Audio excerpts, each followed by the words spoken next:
오늘 방송은 퇴직소득 산출에 대한 강의가 될 것 같습니다. 제목은 뭐 퇴직소득세가 되어 있는데 그것보다는 이제 퇴직소득을 어떻게 산출하는지에 대해서 자, 오늘도 백문영 부장님 모셨습니다. 안녕하세요. 네, 오늘은 그 임원의 퇴직소득을 어떻게 산출하는지에 대해서 한번 정리를 해보도록 하겠습니다. 세법 규정을 한번 좀 살펴보도록 할게요. 네. 자, 임원 퇴직급여 관련해서는 이제 법인세법과 소득세법 두 법령에서 정의가 되어 있는데요. 당연히 이제 법인에서는 퇴직금을 지급하잖아요. 인건비를 지급하죠. 그럼 비용 처리를 해야 될 거 아니에요. 네. 그럼 이제 비용 처리를 어디까지 해야 될 거냐라는 게 정해져 있는 거고요. 퇴직금을 받는 이제 소득자 입장에서는 어디까지가 퇴직소득이고 어디까지가 근로소득이냐, 이거에 대한 기준을 정한 거죠. 그래서 법인세법에서는 어렵지 않습니다. 한도 초과가 된 거는 이제 상여처분하고 한도 내의 금액은 송금산입하겠다. 그럼 이 한도라는 건 뭐냐? 이 규정상에 나와 있는 한글을 한도를 말하는 거예요. 그러니까 정관에 나와 있는. 그렇죠. 예를 들어서 이제 정관이 없으면 1배수인 거고, 정관의 3배수냐, 정관의 2배수냐, 그 정해진 배수 안에 퇴직금은 다 비용 처리할 수 있다. 이걸 초과해서 지급하게 되면은 그거는 이제 송금 불산입 때는 상여 처분된다. 이렇게 이해하시면 되겠죠. 그 정관이라는 거는 여러 번 제가 말씀드렸지만 사회적 통념, 건전한 사회적 통념 또는 건전한 상관행에 맞아야 된다는 거예요. 우리 법인만 특별히 임원들한테 10배 해주겠다? 이거 안 된다는 거죠. 지난번에 제 강의 때 상장기업 들의 대표들이 받아가는 통상적인 퇴직금 배수가 2배에서 5배 사이다. 그럼 이제 그 정도 업종별로 자기 회사가 속해 있는 업종의 통상적인 상장된 오너들이 가져가는 배수 정도를 정하는 것 자체는 크게 문제 없을 거다라는 거를 말씀드렸고요. 그렇지 않고 이제 정관 등이 없거나 아니면 정관 등의 규정이 되게 부적정했다. 이 부적정의 의미는 뭐 절차상의 문제가 있거나 아니면은 뭐 여러 가지 행위로 판정된 여러 가지 사례들을 말씀드렸죠. 이 부분이 좀 더 복잡하고 난해하고 좀 이해가 안 될 수 있을 것 같아요. 소득세법은 이렇습니다. 법인이 어쨌든 10억을 줬어요. 그럼 10억을 받은 그 퇴직자 입장에서는 대표는 그 중에 예전에는 다 10억이 곧바로 다 퇴직소득이었어요. 그래서 뭐 40% 정률공제 받고 하니까 실제 10억 받았는데 퇴직소득세는 5%밖에 안 내고 뭐 이랬습니다. 근데 그게 이제 계속 제도가 강화되면서 지금 실효세율이 20%까지 올라갔다고 말씀드렸죠. 그 20%까지 올라갔는데 이제는 12년도부터 2019년도까지의 배수는 3배수까지만 인정하겠다. 그리고 2020년도 이후에 적립되는 것부터는 2배수까지만 인정하겠다. 네. 이렇게 이제 개인이 수령하는 퇴직금에 대해서 퇴직소득으로 인정되는 범위는 이렇게 세분화되어 있는 거예요. 그래서 요거에 대한 이제 실제 계산 사례를 보고 좀 이건 이해하는 게 가장 빠를 것 같습니다. 자, 그럼 아까 이제 제가 말씀드린 게 정관에서 정한 금액은 손배 인정해준다. 이렇게 돼 있죠. 네. 자, 왜 그럴까요? 정관은 법인의 근본 규칙입니다. 일단 정관에 정해놓은 퇴직금을 증감시키려면 어떻게 해야 돼요? 상법상의 정관 변경 절차를 거쳐야 되죠. 근데 정관 변경이라는 거는 출석주주의 3분의 2, 총주식수의 3분의 1 특별결의를 거쳐야 돼요. 그러니까 아무리 임원이라도 임의로 막 자기 퇴직금을 과다 지급하는 것이 어렵다는 거예요. 그래서 세법에서는 정확하게 뭐 몇 배수다 이렇게 정하지 않고 그냥 정관에서 정한 금액은 인정하겠다 이렇게 된 겁니다. 그런데 정관에서 정한 금액이라 하더라도 이게 사회통념상 과다하지 않아야 된다. 여러 번 말씀드렸죠. 네. 자, 그래서 퇴직금 개선 산식은 이렇게 되어 있습니다. 자, 그래서 이 지급 배수가 사회적 통념 상관행위 어느 정도 맞아야 된다. 그래서 지난번에 상장기업의 업종별 지급 배수를 제가 말씀드렸고요.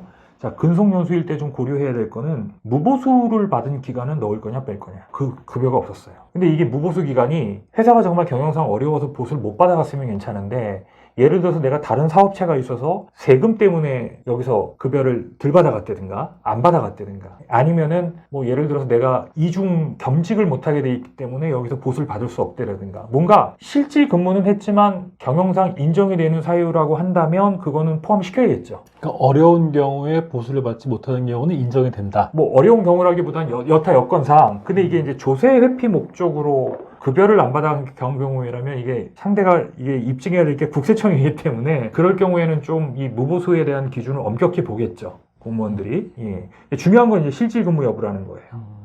자, 그다음 평균 임금은 이제 늘 말씀드리지만 인건비의 부당행위 계산 부인, 성과와 연동됐느냐, 그 성과를 일부라도 작더라도 다른 임원들, 다른 주주들하고 공유를 했느냐, 이 부분을 되게 중요시 본다라고 제가 여러 번 말씀드렸습니다. 임원에게 지급하는 퇴직소득 금액이 다음 금액을 초과하는 경우 근로소득으로 본다라고 말씀드렸고 2021년 12월 1일 이후 근무 기간을 12개월로 나누고 여기에 3배수를 곱한다. 근데 이제 2020년도부터는 2배수로 바뀌었다라고 말씀을 여러 번 드렸죠? 10 아닌가요? 아니죠. 이건 12로 나눈 거죠. 근무 기간을 월로 계산한 거를 12로 나눠서 연으로 환산한 금액이죠. 아, 네. 네. 자, 그래서 제가 지난번에 이제 이건 포인트가 이겁니다. 여기서 뭐 세부 내역을 다 읽어보시면 알 거고요. 중요한 건 뭐냐면 지금 우리가 3배수다. 그럼 바뀌었는데 우리가 2배수로 바꾸는 게 맞는 거냐. 예전 강의 때 제가 말씀드렸습니다.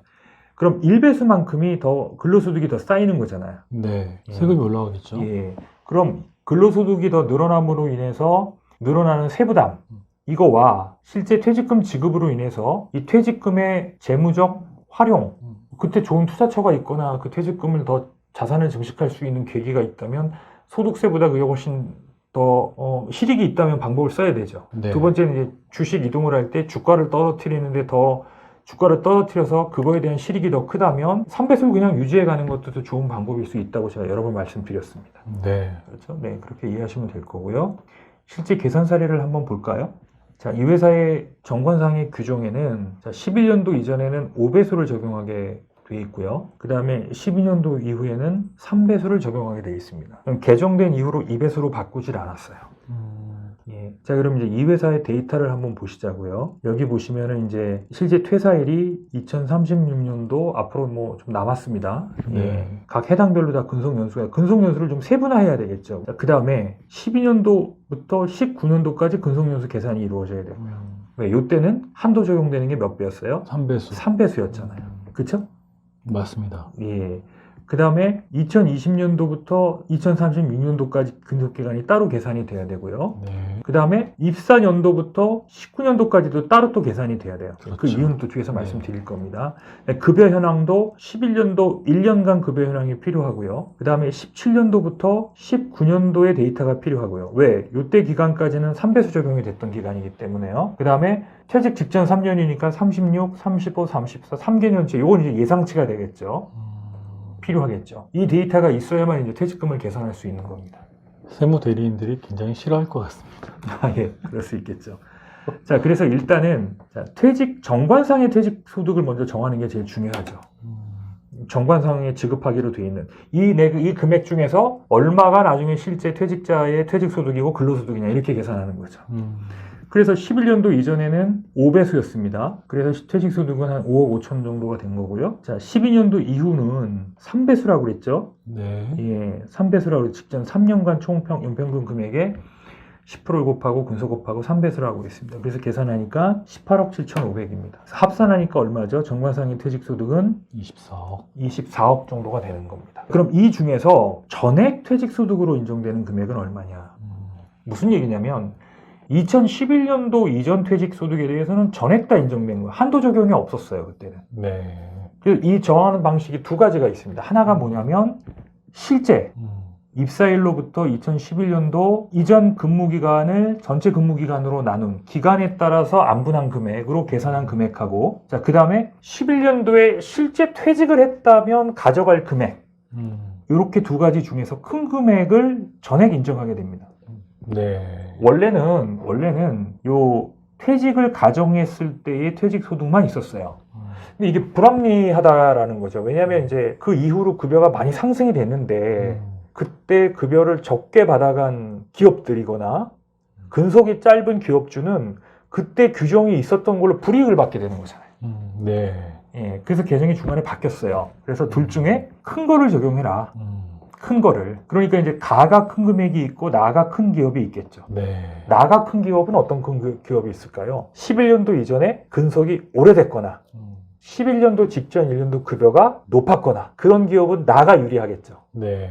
그러나 반대로 11년도에 급여가 낮았거나 11년도까지 근속이 얼마 안 된 기업은 가가 훨씬 높게 나올 겁니다. 네. 그렇게 해서 계산한 금액이 8억 정도 되죠. 8억 6천 정도 됩니다. 그죠? 네. 네. 요거는 이제 전액 인정되는 거예요. 그러면 정관상의 퇴직 금액에서 요 전액 인정되는 금액을 뺀 게 이제 한도 적용이 되는 거예요. 네. 요거는 한도 적용이 안 된다. 한도 적용 안 하고 전액 인정해 준다. 전체 금액에서 한도 인정 안 하는 금액을 빼주니까 요게 이제 한도 적용 대상이 되는 금액이다. 자, 그럼 이제 한도 적용되는 대상 금액 중에서 퇴직소득으로 인정되는 것과 근로소득으로 분리돼야 될 것들을 이제 또 가려내야 되는 작업을 또 해야 되는 거죠. 자, 그래서 첫 번째, 19년도부터 소급해서 3년간 지급받는 총급의 연평균액. 왜냐면 2020년도부터는 2배수로 바뀌었잖아요. 네네. 요건 3배수잖아요. 네. 그러니까 A 금액 같은 경우는 이제 연평균 환산액이 1억 5천에서 10% 곱하고 8년. 이건 어느 경우에든 다 동일하겠죠. 네. 왜? 12년도부터 19년도는 다 8년 아닙니까?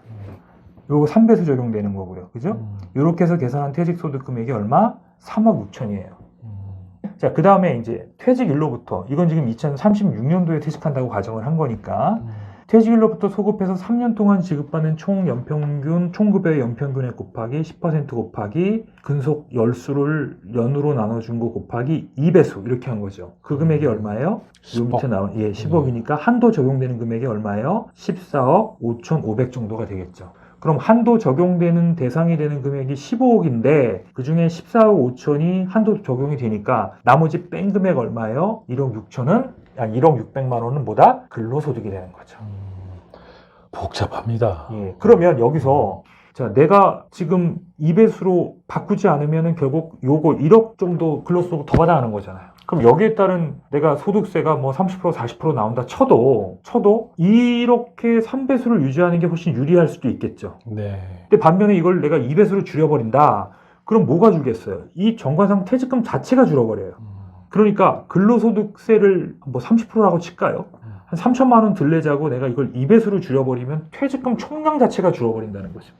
그리고 이게 문제가 또 뭐가 있냐면 예를 들어서 임원이 한 명이면 괜찮아요. 임원이 여러 명이에요.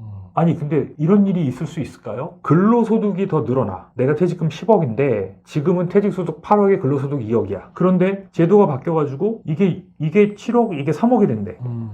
그러면 나 이것 때문에 세금 늘어나서 이걸 2배수로 줄여주세요. 이런 사람이 있을 수 있을까요? 없겠죠. 없죠, 당연히. 네. 아니, 세금은 법이 바뀌어서 그러는 게 그럼 내는 그만인 거지. 세금 더 낸다고 내 퇴직금을 아예 3배수, 2배수로 줄여주세요. 이거 자체가 말이 안 되는 얘기죠. 그래서 이 3배수를 이렇게 2배수로 다 바꿔버리는 것 자체가 이 규정 자체의 신뢰도를 상당히 떨어뜨리는 걸 수가 있는 거예요. 특히 그런 이제 이 특수공익가 아닌 임원들이 있는 경우라면 더더욱이나 이건 말이 안 되는 제도죠. 네. 다 반대할 거예요.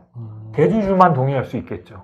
그래서 이 규정이 강화됐다고 해서 무조건 3배수를 2배수로 정관상의 규정을 지급배수를 바꿔서 정관상의 퇴직소득도 줄이고 이런 이제 이해관계가 있는 임원들이 있을 때는 법적 문제가 생길 수도 있다라는 거. 오히려 이거 자체가 오히려 부당행위의 소지가 있을 수도 있다라는 개념을 이해하셔야 됩니다.